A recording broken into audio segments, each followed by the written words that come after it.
Hi. Well, good evening. I'm your host, Mae Renfroe, and welcome to Mighty Monday.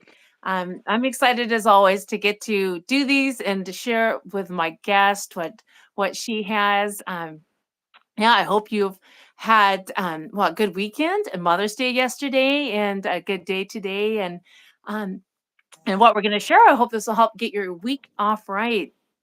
So, I said I'm host Mae Renfroe, and my guest tonight is Cheri Armstrong, and she's written the book "Figure It Out: What to Do When You Don't Know What to Do." So I'm excited how she's going to share what that's about, and her testimony for us. And she's also a successful businesswoman and mother of four and a grandmother to 11. So, Cheri, welcome this evening and to Mighty Monday. How are you today? May, thank you so much for having me here. And I'm excited. I'm really excited. I've been watching your show and I have loved some of the guests that you've had on and just your witness for Christ and how it's such an encouragement to others out there in the community. And so I'm very thankful and I consider it a privilege to be here today with you. So thank you for the invitation. Oh, thank you. Well, you're welcome. Yeah, I am glad that you're here. We have you on tonight, and I'm excited to you share. So, if you would like to introduce yourself some more to us, and then yeah, kind of get into your testimony. Sure. Uh, I'm a business owner. I started a business as a single mom 40 years ago, and I was divorced at the time. And so I carried that business on, and I remarried, and my husband helped me in the business. And then we trained all four of our children in the business. And a few years back, one of our sons took that business over, and I chose to pivot and start doing something different in my life. And that was to continue mentoring women and empowering women to be uh, their best at right where they were, purposeful women. And so my story starts out. My book is Figure It Out: What to Do When You Don't Know What to Do. And you can find it on Amazon. And it starts out when I was 7 years old. My parents started taking in foster children. I was not raised in a Christian home, but I did have a mother and a father that had a heart for children and wanted to help the less fortunate. So I was 7 years old when we got our first little brother, our new little foster brother. His name was Joey. And I had a biological sister at the time. She was four, and then a biological brother who was 1 year old. And Joey was two when he came. I was seven. And I was really excited that day because mom had told me that I was getting a new baby brother. And Hmm. I was going to be his big sister. And so uh, we started caring for him and loving on him for a couple of years and taking in more foster children. And then when I was 9, on the day that we were to celebrate his fourth birthday, uh, coming home from school, I saw him in the arms of a stranger, and she was putting him in the car. And we were supposed to celebrate his birthday that day. And I didn't get to do that. And as I ran up to my mom crying, expecting to have an answer, Hmm. something that she could give me that would comfort me. She said Joey was getting a new mommy today. And Hmm. it was a good thing for him, but for me as a child, it was something that was very devastating. And so that really began to change my life in how I cared for individuals. Over a 10-year period from the age of 7 to 17, we had a total of 15 children come through our home. And back in the 60s, the foster care program was a good program. However, they encouraged the families not to bond with the children because they would only be staying 18 months to 2 years. And so my parents did their very best at doing that, but there was no way that my parents could protect me from that. And so I Hmm. bonded with those kids that came through our home. And one day I'd come home from school and another one would be gone. And so what that really did in me was solidify um, fears of abandonment, fears of being taken away. and it was something that I never really discovered about myself until years later. But Mhm. I came at 12 years old. Finally, my dad said to me, "Honey, we have these foster children coming in, and I know I've been paying for your baton lessons since you were about 4 years old, but now it's time for you to pay for your own baton lessons. And so, honey, you're going to have to get a job." And at 12 years old, you know, 50 years ago, what kind of job does a 12-year-old get? And Mhm. babysitting didn't count. And so, because we had all the children, and so if my parents needed a babysitter, then I would be the one to babysit. But I had to get a job, and so like every 12-year-old does when she doesn't get her way or when she's begging for help from her dad, I began to cry and throw a fit, and Mhm. the whole 12-year-old scene, and Yeah. begging him to help me. And he said, Mhm. "No, honey, you're going to have to figure it out." Mhm. And so Oh, that was the wow. first time that I had to realize that, although it was a simple thing, you'd Mhm. think as an adult, for a child it was a serious thing. And Would so be. what I Yeah, could that would be a lot. Wow. so so I went to my mom, and I cast my care on her. I asked her to share, to help me figure something out. And she said, "No, honey, your dad's asked you to do that. So you're going to have to figure it out." And so Mm. I didn't know what to do. So I went back to my Mhm. baton twirling, practicing my figure eights and my pinwheels. And Mhm. it was a few days later, I came to realize that I knew what I could do. I was taking baton lessons from an adult, but I could teach someone baton lessons, and I could copy what the adult was showing me. It was a simple process for a child, but I could copy what my teacher was doing. And so the next day, I got a piece of construction paper and a black crayon, and I wrote baton lessons with my phone number. And I walked up to the elementary school and put it on the cafeteria wall. You could do that back then. Yeah. And it said baton lessons, my phone number. And 2 weeks later, I had six little girls in my basement teaching them Oh, pinwheels and wow. figure eights. So I had figured it out. Yeah. And so Oh, wow. so over the course of my life, when trials have come, that's the first place I go back to is my figure eight, figure it out moment. And Yeah. that's what I name my program. It's called the Figure Eight, Figure It Out Formula. And Okay. so, Oh, wow. anyway, so over the course of my life, when I've had hardships, I go back to that moment, realizing that if I was 12 or I was 26 when my husband Mhm. left, I could figure it out. And there was a process Mhm. of doing that. And Robin Sharma, my favorite quote is happen, everything happens twice, first in the mind and then in reality. And so Mm. I began to realize that I could do it, and anticipated myself doing it, and it Mhm. happened. And so over the course of time, I've continued to apply that. And after I became a believer, I realized that in scripture, uh, instead of with my mother, I had said, "Mom, please help me." Mm. Scripture tells us in 1 Peter 5:7 to cast all our cares on him, for he cares for Yeah. us. So Yeah. that's what my program is in figuring it out. IT. It is two phases. First, the idea phase, and then the testing phase. And in the idea phase, it has 4 steps. The first step is to intercede, to cast your cares on him, or you've heard the song "Lean on Me" when you're not strong. If you're not a believer, God still created you to share your burdens with others. That's why Yeah. he gave you family and friends. And so that's where I'm at in my life, and that's what the book's about. And it has other stories where I was able to figure it out. Oh, wow. Well, that's amazing, and that was a tough thing for your dad to, I guess, ask that of you at 12 years old, a heavy thing, but I like how it reminds me of just, using what you had in front of you. It's like we're really not expected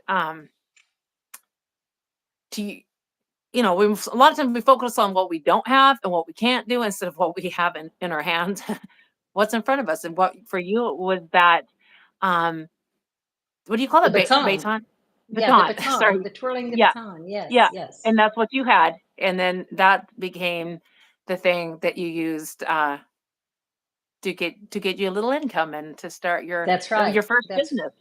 that's right. It was my Wow. first business at 12 years Wow. old. And so when my first husband left me at the age of 25, uh, Yeah. I went back to that moment and asking God to help me. And in the figure it out formula, uh, in the first phase of the idea, you have the intercede, and then you have detoxify. Our Okay. mind, uh, if clean up your thinking. I call it, my son coined it, mental dialysis. And so Mhm. what we do is we remind ourselves of truth. Philippians 4:8 says, think on those things that are true. So what Yeah, I is love that. true? Yeah. And I wasn't even a Christian at the age of 12, but I was thinking, God was directing me at the time to think on what's true. I wasn't thinking as a child, oh, I'll never get a job. My dad had said get a job, and so we knew nothing else. When dad said it, we did it. And so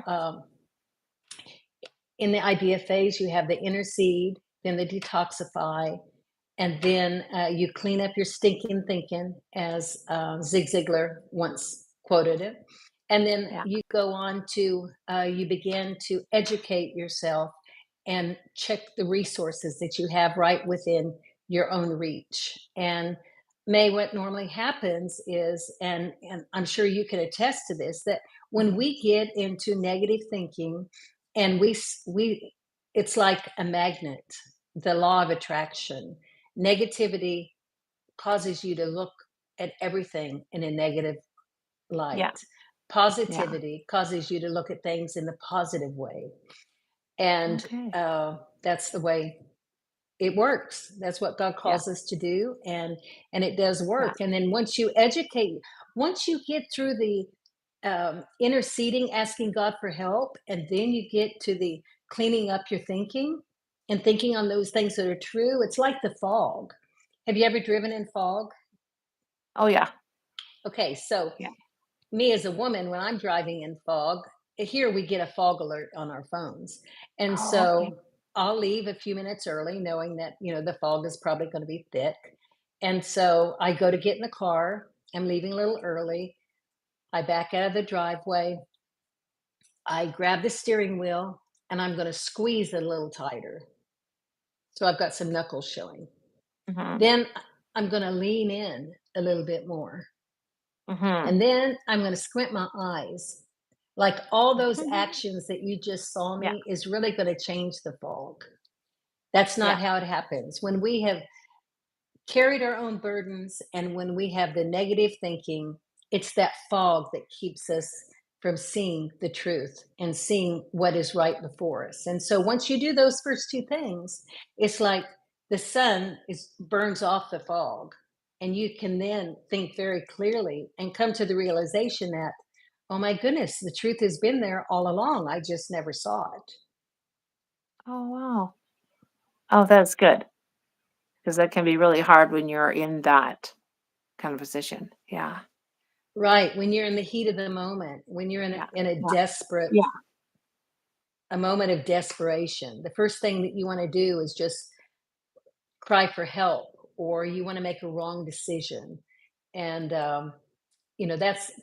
that's what I've found over the years in consulting with women and mentoring them and empowering them, is that really their pain is what's causing their pain was a decision, a wrong decision that was made.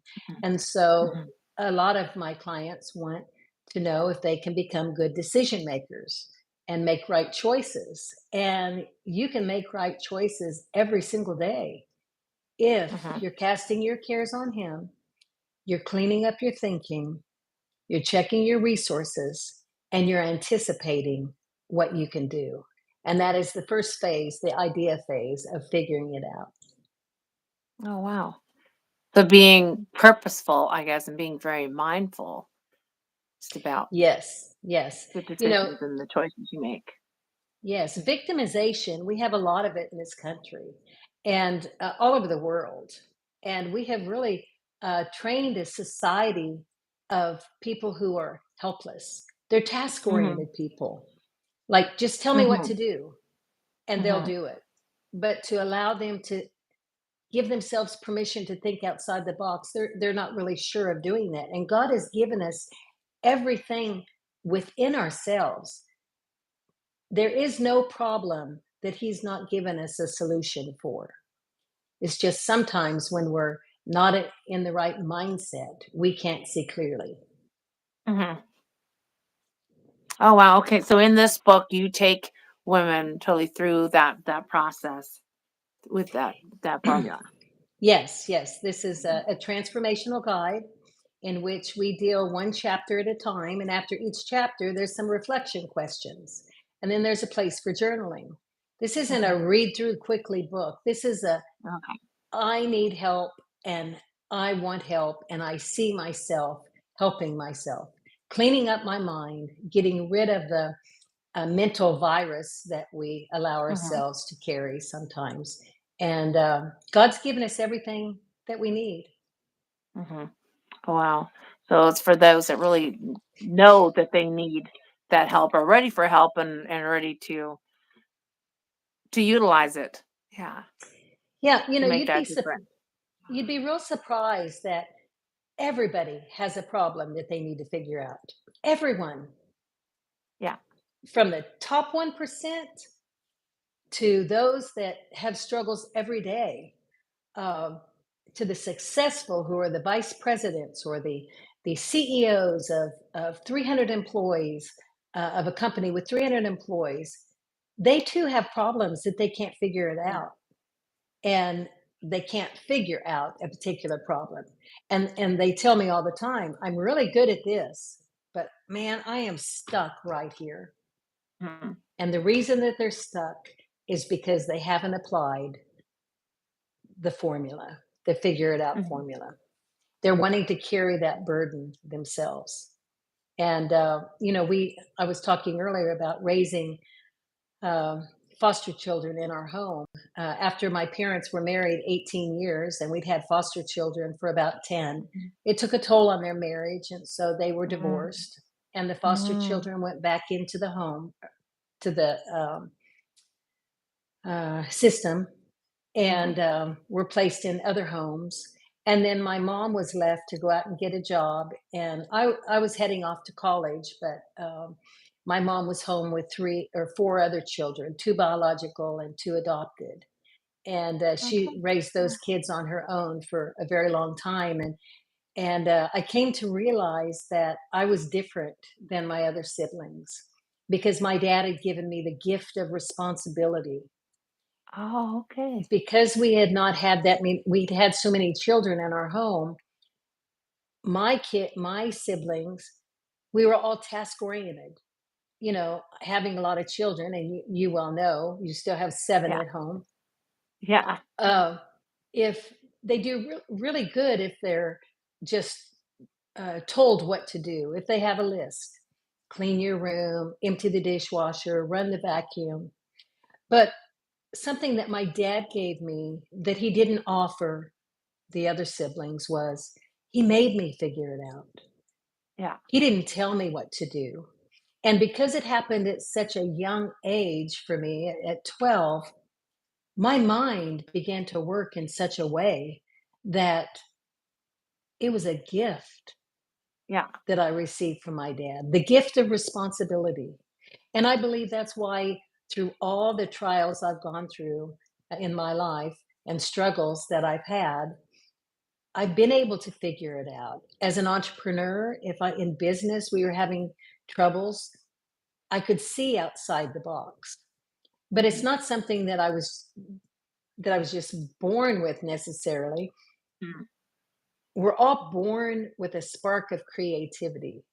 And the reason that I say that is because in scripture it says, when God created male and female, he said, let us make them uh, in our likeness. That means we are a little bit like the same creativity that God had. First, he Mhm. saw it and then he spoke it and it was, and he called it good. Mm, We have that same spark, okay. just a Yeah, spark that is within us, that if we say it can be done, and if we can anticipate it can yeah, be done, it will be done. yeah. Yeah, with that So positivity, it's like they say, if there's a will, there's a way. that's If you right. kind of put your mind to something and you're determined. But if you're and just the opposite is true, yeah, if you say you can't do it, it can't be done, then then you won't be able to, right? Right, and even in Yeah, training children, I'm sure you've learned this also or taught your children that you just don't say tell them to stop doing something or to don't do that. You present to them what the consequence of their behavior is so that they okay. can see, so that they can anticipate a consequence happening in poor behavior. And so we need to train our children and help them to understand that there are consequences to everything, even our poor decisions. And it's great when we're young and we're learning them. We just think, that discipline isn't that big. But when we become adults and then we have God's discipline upon us, uh, it's a whole nother thing.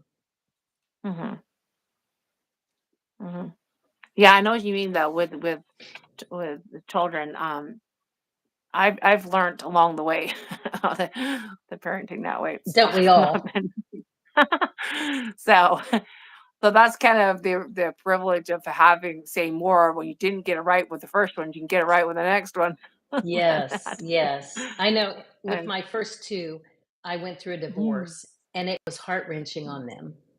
And, they yeah, still deal with pain today. However, we mm, made a point to make sure that they honored their father. My second husband and we made sure that they honored their father, even if they didn't okay. always see good fruit.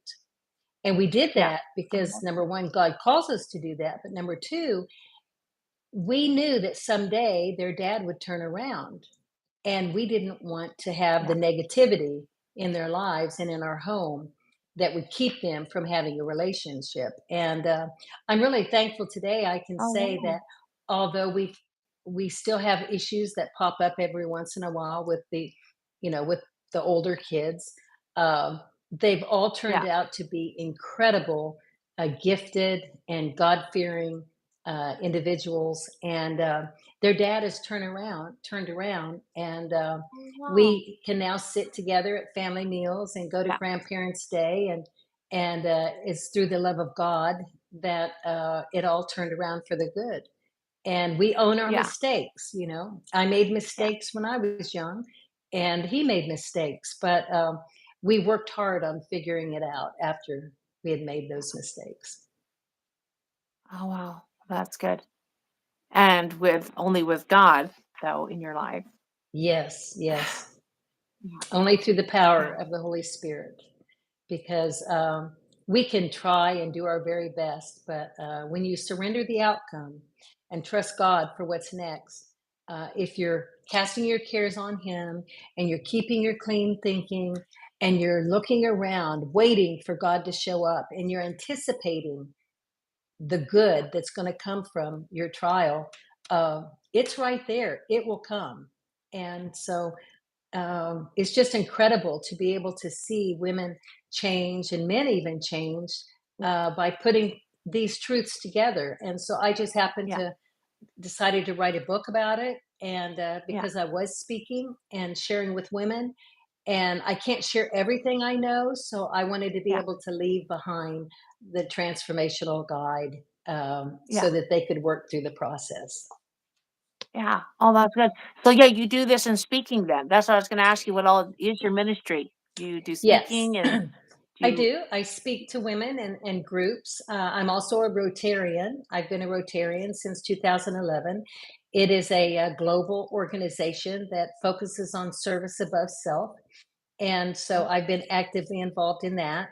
And I was president for a few years, foundation chair for our club for several years, and worked on a global grant with the Rotary for the people of India. There was a school Oh, over in India in which we wanted to raise funds for. And so um, my husband and I took a trip over there with a friend of ours, and we had asked the Rotarians in India if they would consider raising $2,500 to match our $2,500. yeah. And with the district grants and international grants, the matching funds, we could probably come up with $15,000 to go towards the Grace School in India. And so Oh, they were on board with it and got to work. And a year and a half later, instead of 15,000, that project parlayed into a $76,800 project. The Gray School got wow. their $15,000, and Yeah. the other 13 schools, we were able to help them also with some Kindles and technology for the blind for the kids over there. Oh, So wow. my husband and I Oh, have a that's heart amazing. for the children in India, and Okay. we've also been supporting a ministry called Soul Winners India, and Yeah. it's an indigenous ministry in northern India, and we have provided motorcycles and sewing machines for men and women in India for many, many years. And just recently, my husband and I helped start a business in that community where we it's a training facility for sewing, and it allows widows and young women and disabled men to be able to have a Mhm. job, and we train them how to sew. Oh, wow. Oh, that's neat. So you must be going over to India a lot? What does No, that I look like? went just in 2018. My husband and Okay. I went over there, and I uh, we had been supporting that ministry for quite some time and providing housing and clothing and food for about 200 children over the last 30 years. And Yeah. so some of the kids that were graduating from the Grace School wanted to come and share wanted us to come over because they wanted to share their story with us because we excuse me, because we had been supporting them for all these Yeah. years. They had three of them had taken a test and passed it with high honors and got a full ride to go to the local university for 4 years. And they wanted to share that with us and say thank you. Mhm. And so we went over so that they could do that, and we could see the fruit of our labor and the work that Mhm. they had done. And it's a wonderful organization. It's an indigenous ministry, and they share the love of Jesus, and it's really a wonderful ministry that we've been a part of. Oh, wow. Oh, that's neat. Oh, so your husband is totally in, like, the ministry and stuff with you. Is that something you guys both Yes, do together? yes, we do that together. And he and I married in 1987 to my husband, Bill. And we've been married 37 years. And about a year and a half after we were married, he quit his job that he was doing and he went into business with me. And my Okay. business that we had was selling leather jackets in the high schools.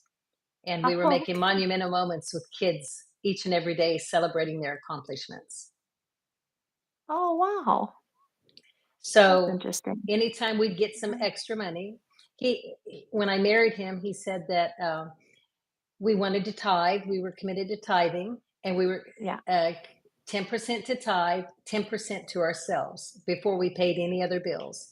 And Yeah. that 10% that we set aside, we would use to for emergency funds or for special offerings, something. Mm. So that's what we did. We would give to the kids over in India and Mhm. just encourage them.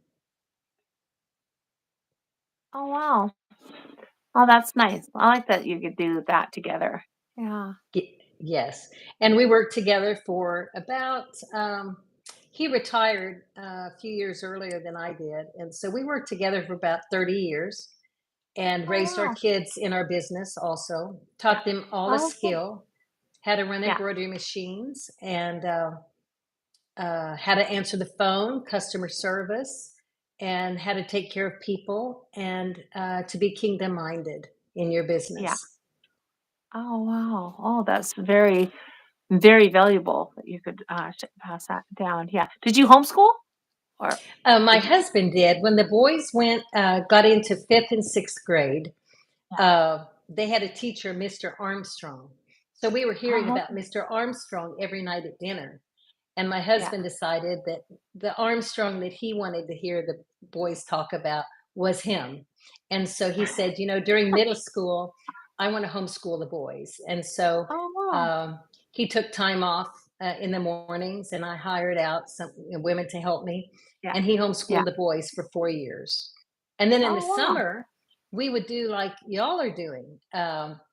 I don't know if you do exactly what we did, but we would teach American history or some type of history that year. And then in the summertime, we'd take our camper and we'd spend 6 or 7 weeks on the road traveling, seeing all the different monuments. Oh, wow. Well, yeah, we got to see some on this trip up from Texas to Alberta, and then we have done seen some other, but yeah, Mount Rushmore this year, and then Yeah. what was called the Buffalo Jump area in Montana.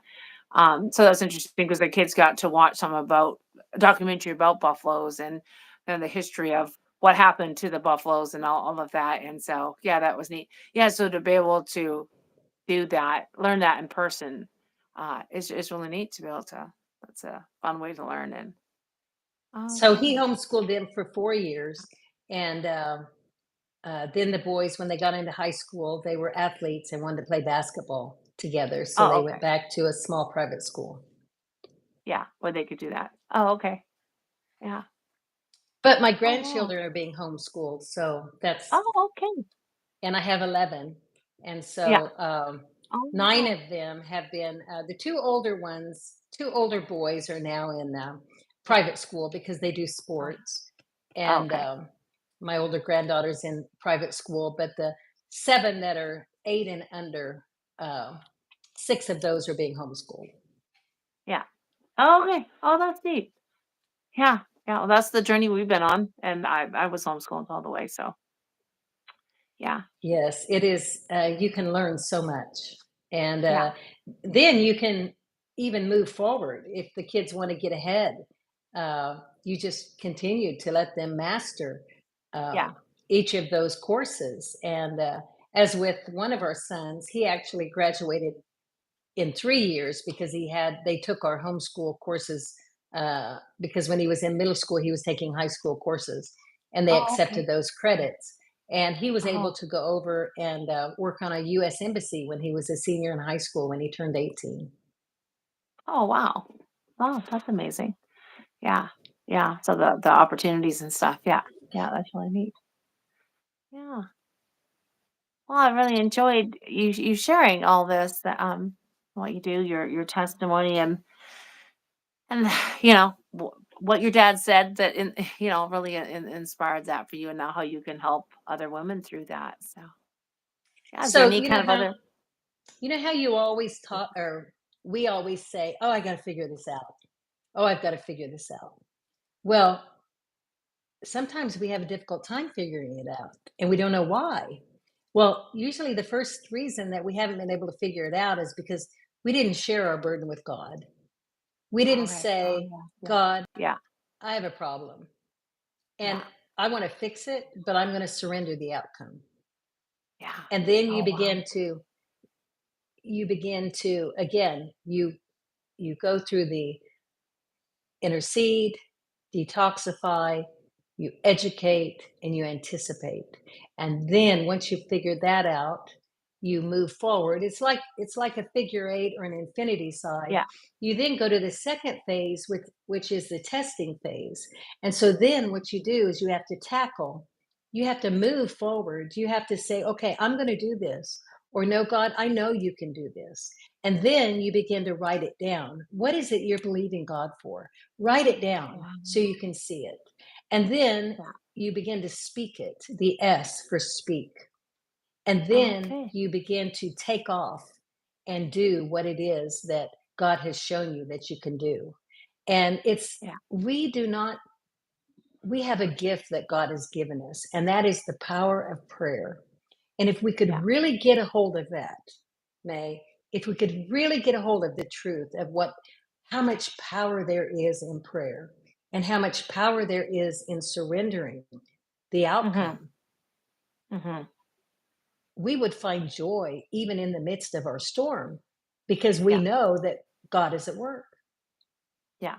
And Yeah. and in my own life right now, I've had lots of battles over the years and struggles, and right now, my husband and I, we are praying and working through a battle in with his health.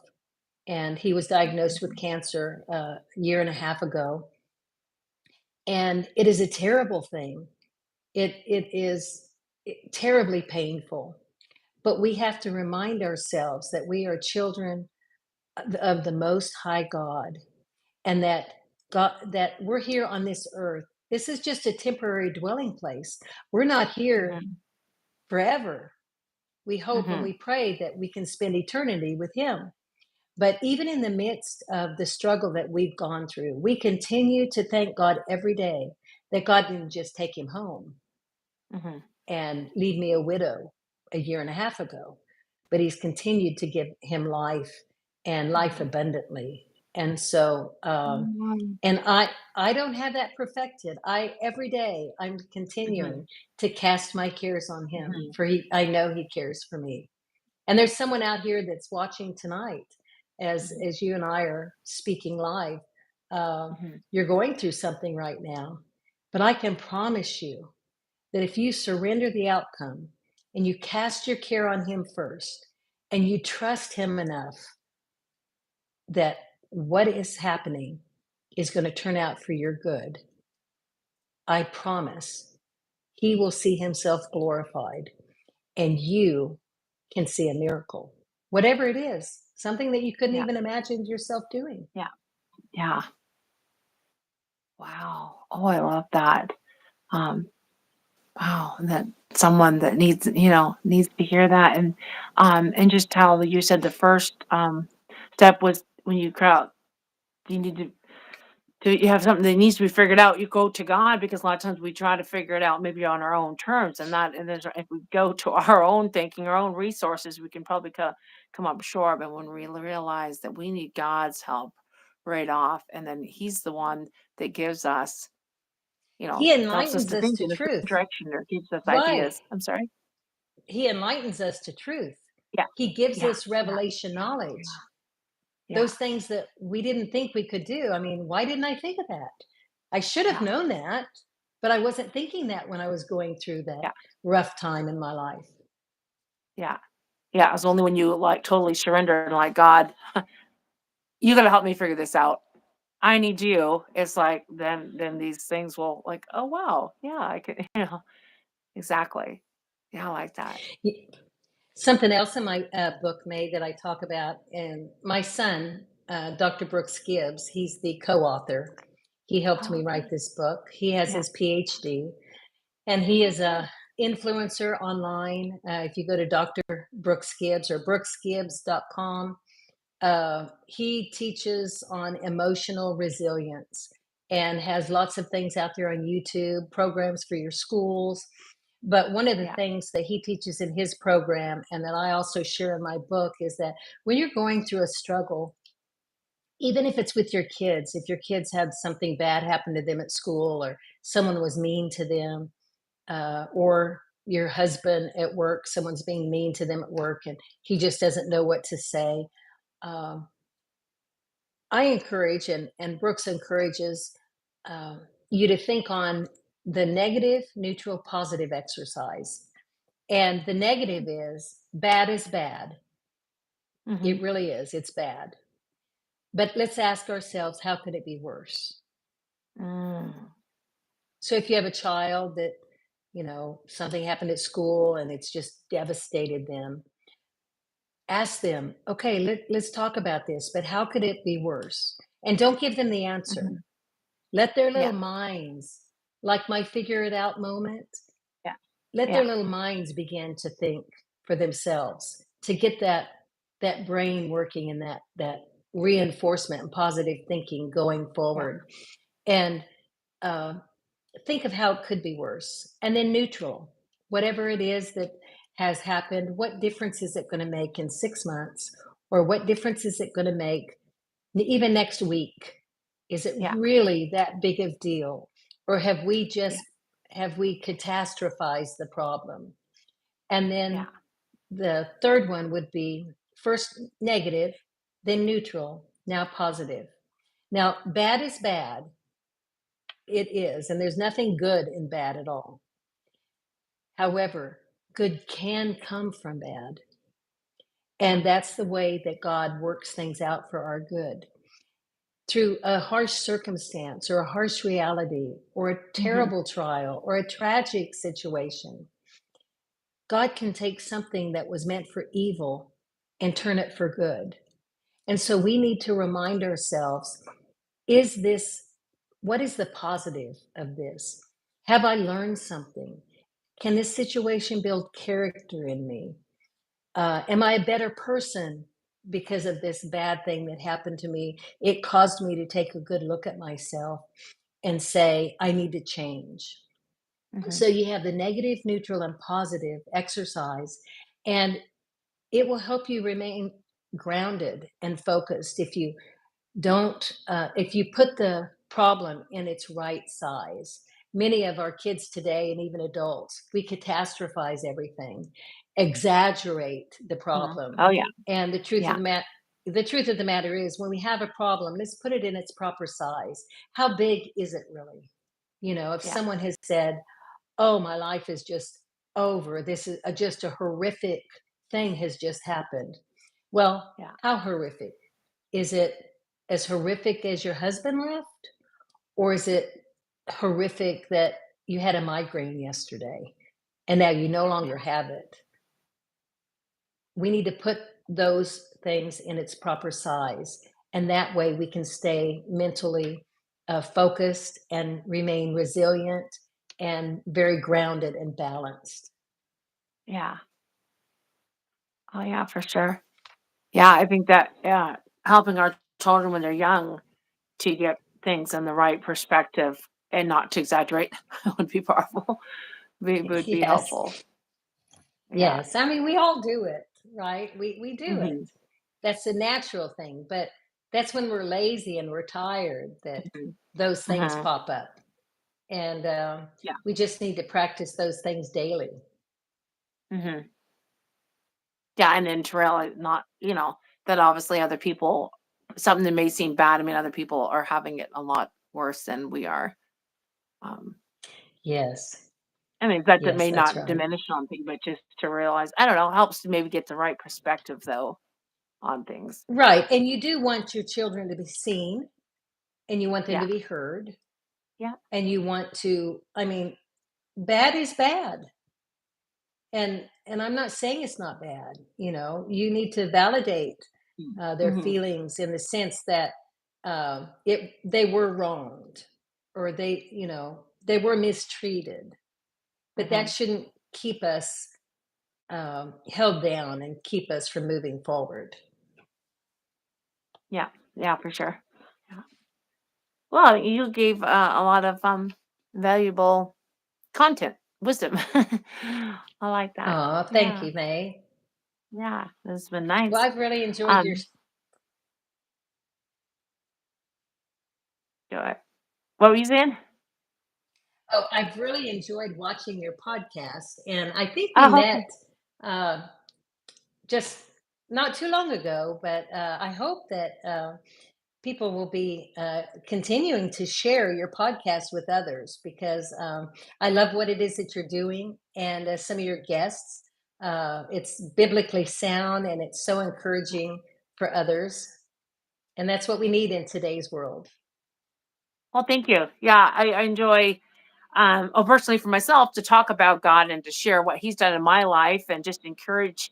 other women and people in their walk with the Lord, and to really draw people to that intimate relationship, because I know that's where it's at. Center, it's the key to everything is that intimate relationship, not just knowing about God, but truly knowing in Him, knowing Him, yeah, Yes. and having that relationship and abiding in Him. And so that's what I really like to share. And then so now when I've been having guests on, I like yeah, with the sharing to encourage others and what God's brought them through. And there's power in sharing our testimonies and power and stories. So I like to be able to do that. Yeah, it's been fun for me, and I do hope it's been a blessing and encouragement to those listening. And so yeah, there's we'll wrap up our time here, but I just thank you again for joining me and for all that you're doing. So I just wish you all the best in your continued in your ministry and your speaking and your book and all of that. So Thank you so much. If I could add one more thing,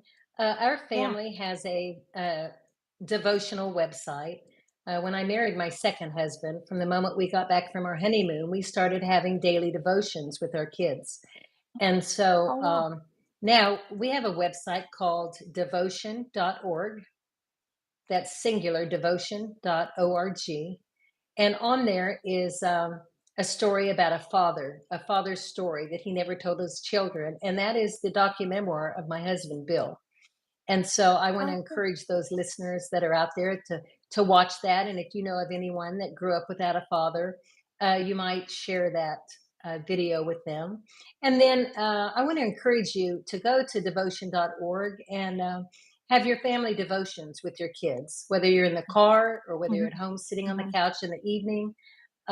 We start in the book of Genesis. We believe it'll be about a 3-year project, mhm. and we're moving forward to have daily devotions from the beginning in Genesis to the end of Revelation. And it's for students and toddlers and parents. And so Oh wow. we hope that you'll enjoy that. Devotion.org. Okay, well, we'll have that, and I can put the link in the description too.